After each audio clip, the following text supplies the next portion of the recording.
Thank you so much for the very, very close and generous reading of the book. And there's so many things here to think about and talk through. I'll focus on a few of them. So I think that one comment that came through across both sets of remarks was just like, how do you envisage the people not only as authors of the Constitution and but also, its leaders and engaging with the Constitution, and how do you fashion constitutional meaning to that engagement? And actually, yeah. So when you said that, I thought of the CAA and RC protests. I was, of course, involved in those myself, more as an expositioner of like Constitution in that context. And what I remember from that time is, so one thing, of course, one thing that was invoked was the preamble. So that was always invoked. The other thing which was invoked was Article 14 of the Constitution. Now, if you ask a practitioner of constitutional law like me, Article 14 is amongst the weakest of all the provisions in the Constitution. The legal test that is used by the courts to determine if something passes the scrutiny of Article 14 or not is very deferential to the state. And you almost never succeed on a pure Article 14 claim. And in the petitions that we filed before the Supreme Court, we went a lot beyond Article 14 because that's your weakest argument. And so there was, of course, this gap between the way that the authoritative crafters of constitutional meaning understand a certain provision of the Constitution, and the way that the people involved in a movement do. I think that was very interesting, and I think that really came to a head during the farmers' movement, because when the farmers' movement was going on, what happened was what we amongst ourselves call ambush litigation, which is that to try and bring a movement to a halt, someone files a case in court. The idea being that now it's in court, and now therefore like the movement will stop because now it's in court. And I remember that the Supreme Court actually stayed the farm laws, and they said, look, now we have stayed the farm laws, and there's no need for a protest anymore, so everyone can go back peacefully to their homes and stop. Of course, nothing stopped. And I think that showed that the farmers who were leading and were part of the protest were extremely astute, because they understood that through this process of formal constitutional interpretation and litigation, the idea is to ultimately stop a movement in its tracks. I think that raises some questions, because I think there has always been a disjuncture between the way that people use the Constitution, read the Constitution, find meaning in the Constitution on the one hand, and the way that those who have the power to enforce constitutional meaning through state coercion read the Constitution, right?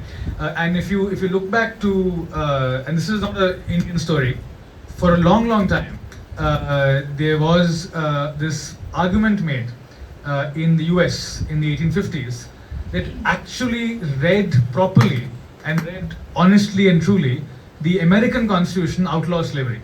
That was the argument made by abolitionists. Of course, it failed completely in the US Supreme Court, and ultimately it required a civil war to resolve that answer, right? To answer the question, you have to have a civil war. So I think what that ultimately shows is that yes, that the people always have, this, they always fashion constitutional meaning, they engage with the Constitution. Different sets of people, of course, it's not just one set. You have other sets of people engaging with constitutional meaning in ways that we would think are regressive, and actually, antithetical to any liberatory project. And sometimes they are more powerful, in the way that they can impose that reading, onto the rest of the public. So I think that's always there. For me, nonetheless, there remains that disjuncture between that reading of the Constitution and what you get when you are in the forum where there is state power backing, what the outcome will be. Now, I think what does happen sometimes is that, to an extent, insurgent constitutionalism can shift, the way that the formal interpreters, power holders interpret the Constitution. Perhaps one example is the court's volte-face on same-sex relations. So how it goes from, 377 is constitutional in 5 years to reading it down. I think that was at least in part because of the way that a movement outside court was successful in shifting, that idea of what the constitution required. I think that's a success story. But I think that, and so I think therefore in the book, I don't deny that that's possible, and it can happen. I just think it's very, very hard. And I think like it's important to understand when we engage in that insurgent constitutionalism, like for example, when we in the CA and RC protests, when we invoke Article 14, to also be aware that persuading the power holders to agree with our reading of Article 14 is going to be a hard job because of the constitutional design on the one hand and the 75 years of encrusted constitutional reading on the other. So I think to have this clear-eyed sense that insurgent constitutionalism, popular constitutionalism will come up against the way that the text has been designed and the way it's been read by power holders over the years. I think that is, I think, what I think is the key thing. It reminds me of this brilliant talk I heard by Steve Staleta recently. He's this academic who was fired from the University of Illinois for speaking out in pro-Palestine long before the genocide, and he had to leave, and he ultimately ended up in Beirut, in Cairo, American University in Cairo. So he recently gave a talk on how to stay honest in the academy given all these pressures. It's a wonderful talk. I'd recommend it. And one thing he was like, just look for what he called the point of occlusion, and at that point try and see what you can get over there. So I think like just being aware of that point of occlusion with respect to how dominant power holders have understood the constitution, and to try and then push at that point, I think is the thing to do. And that I think leads me on to a point raised about constitutional common sense, and again I think it's closely linked. And I'll give the example again of the Kashmir litigation. So in the Article 370 case, there were two constitutions, the Constitution of India and the Constitution of JNK. Now, there is nothing in federalism globally that says that you can't have two constitutions. There is nothing that says that there has to be a hierarchical relationship between the two constitutions. The idea that a state constitution can, in its own domain, be supreme and complement the union constitution that is in its own domain is a very, very common idea in federalism across the world. But to even make that argument in the Supreme Court of India was impossible. We tried multiple times to tentatively raise like the possibility that you may want to consider that these two constitutions are not in a relationship of subordination and superiority, but complementary. We use the bridge framing, like there's a bridge between the two. The Supreme Court was just unwilling to not even to engage, but to even consider that possibility. And so it was shut down from the beginning, saying that no, like the only possible relationship here, Indian Constitution supreme, JNK Constitution subordinate, right? And that's an example again of just perhaps like had there been this long-standing movement over the years, it may have been possible to shift the understanding in court as well. But in the absence of that, it was just impossible to even argue for a position, because again the way that power structures have understood this constitution over the years encrusts into this common sense that you then just cannot shift. No matter how eloquently you argue and how convinced you are that you have all the resources, history and facts at your disposal, you just can't shift that idea of what this constitution means or is meant to do. I think that's the challenge. And the Rohit Day and I think Orange Shani point I think was very interesting, because, and I've often thought about that, because I think that what these scholars did, the very valuable service of their work, is to displace the traditional notion that the Indian Constitution was effectively only a preserve of the elites. They show the extensive public participation that went into the framing of the Constitution in their articles and now in their book. But the question that arose in my mind then was, well, if this is true, why haven't any of us ever thought of it this way? And that's actually because clearly that history of popular participation in constitution making was completely submerged and was completely lost to popular discourse. And I think of that in contrast with, say, for example, Kenya, a jurisdiction I've had some occasion to participate in recent years, where there is this very, very powerful idea that the Kenyan Constitution of 2010 was the result of this intense exercise in public participation that finally led to the crafting of the Constitution. And therefore, the people have always been closely involved with constitutional crafting and constitutional meaning. And when you look at, what the processes were, apart from a final referendum, which obviously we did not have, many of the processes that took place of participation in the Kenyan drafting process are quite similar to what Day and Shani described, of the Indian Constitution.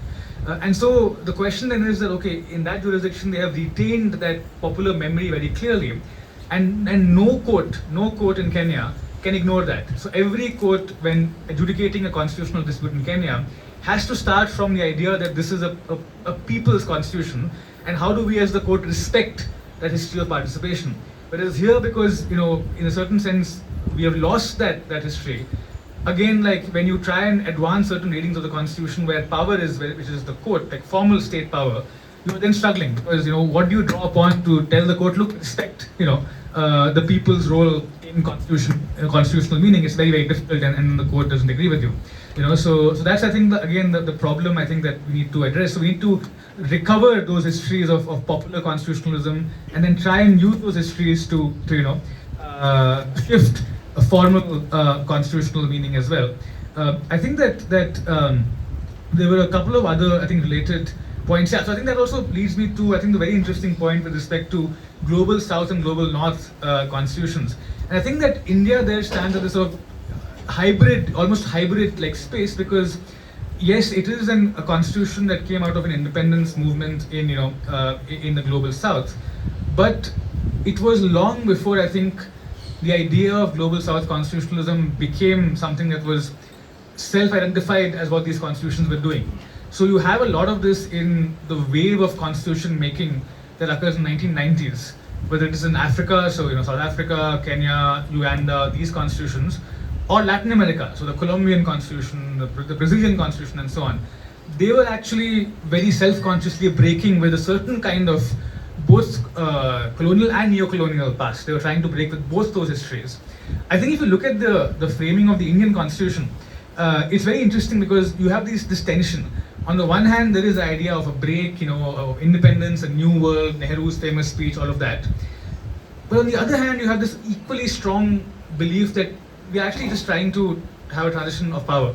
And so, so this is a criticism that why is 75% of the constitution cut and paste from the 35 Government of India Act? And Ambedkar's response is very interesting. His response is that, we are just borrowing the details of the administration. That's all we are doing. It's no big deal. But that is exactly the big deal, right? So if you're actually taking the administrative structures from the colonial law to the new constitution, that's where the power actually, is, right? That's where you figure out who has power and who doesn't.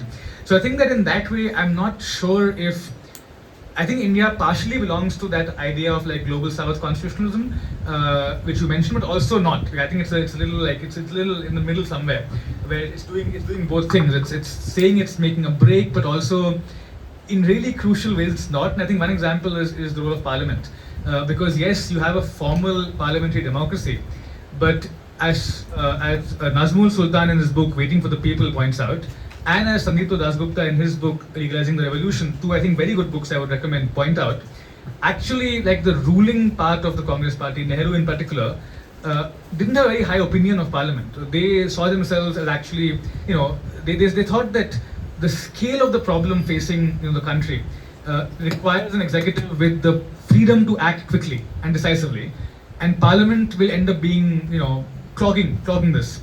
And so they said, okay, we will have a Parliament, it's important, but ultimately Parliament's role is more of being the people's voice which ratifies our decisions, and not so much as a body that will really check or stop us from doing what we're doing as the executive.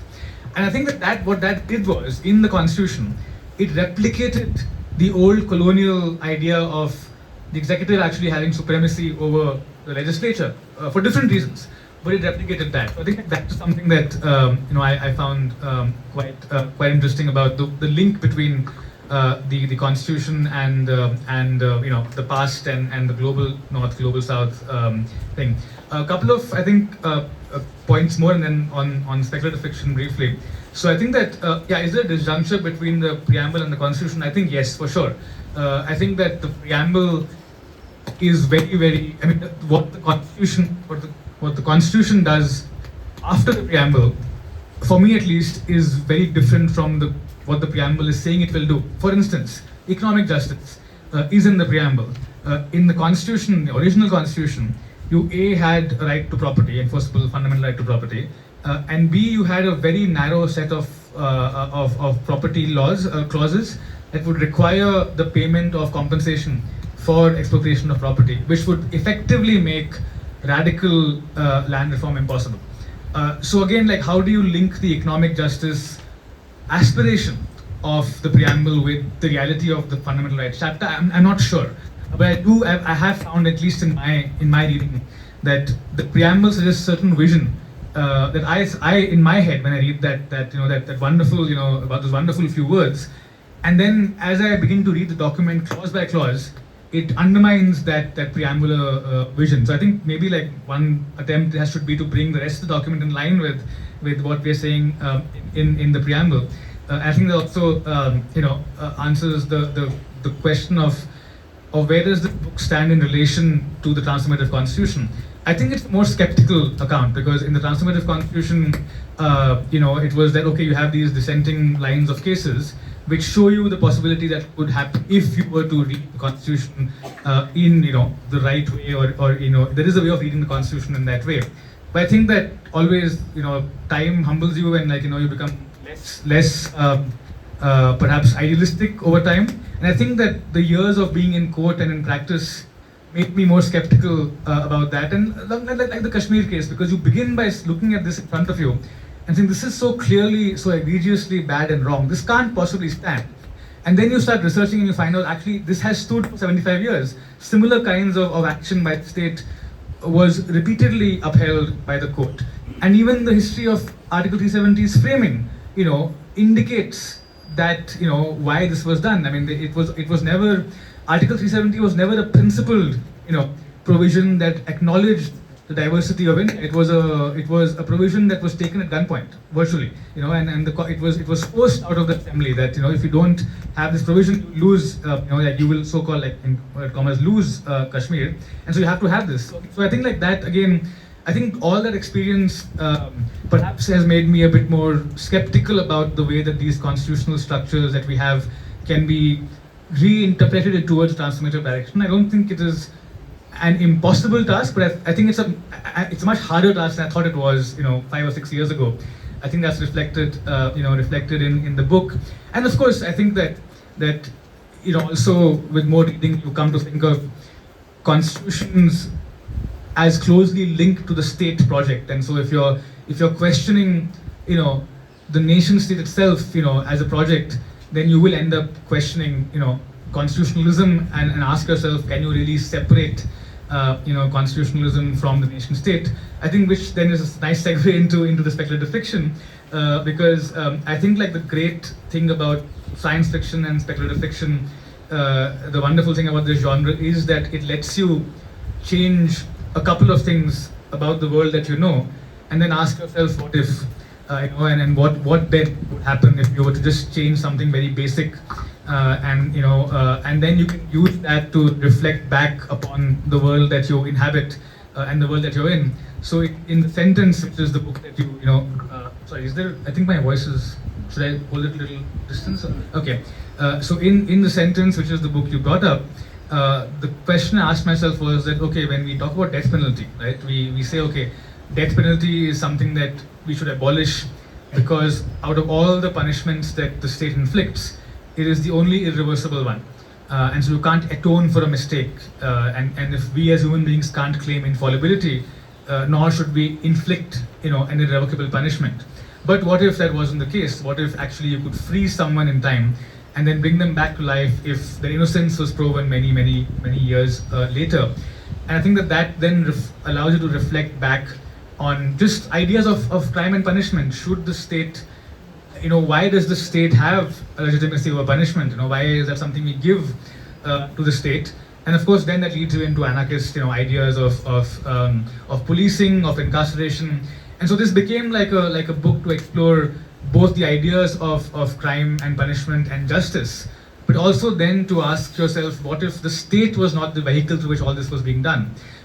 What if you had, a functioning anarchist society? Again, science fiction has a long history of imagining anarchism, not, in the layperson sense, but actually as, a very rigorous understanding of anarchist philosophy and what a society that was based on anarchist principles would look like in terms of the way it organized itself, the way its urban structures were to play out, the way that governance would not happen or happen, all of that.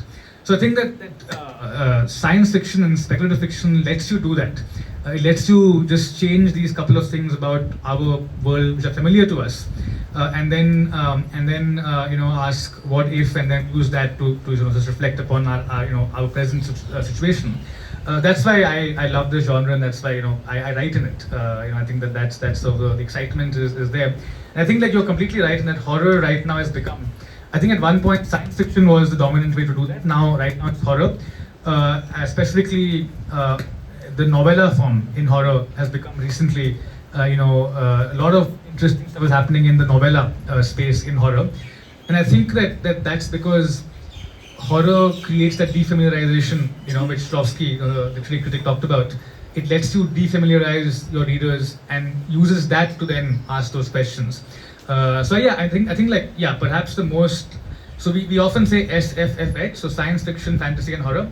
I definitely think that although I'm not a horror writer, there is a lot of, I think the cutting edge right now actually is in horror writing, across the board. But yeah, that's the answer to why science fiction and speculative fiction. Oh yeah, just one last thing that you mentioned. Yeah, so what would the redrawing the power map entail, and how do we do it? I think that actually this is something that I think you can't have a blueprint for in advance. And I remember reading this fantastic piece recently in the EndNotes journal called Forests and Factory, which I would recommend. It's a wonderful piece, where the whole point was that if you want to imagine an alternative to capitalist social relations, it can't happen through an advanced blueprint. It's not possible, because people themselves will change in the process of bringing that change about. So and so when the argument was, yes, you can have certain, perhaps, I think guidepost is the wrong word. You can have certain ideas. So, for example, in this case, redrawing the power map would be towards a less centralized, understanding of power, distributing power more, distributing it among various institutions that are not tied to, say, electoral outcomes, and having the people involved much more in, issues around governance, maybe a right to veto environmental projects that affect, people's, where they're staying. So you can have, I think, these flickers in your mind, but beyond that, the blueprint wouldn't exist until actually, I think the process begins. So I think that may not be a very, satisfactory answer, but I think that that's perhaps what we can say right now.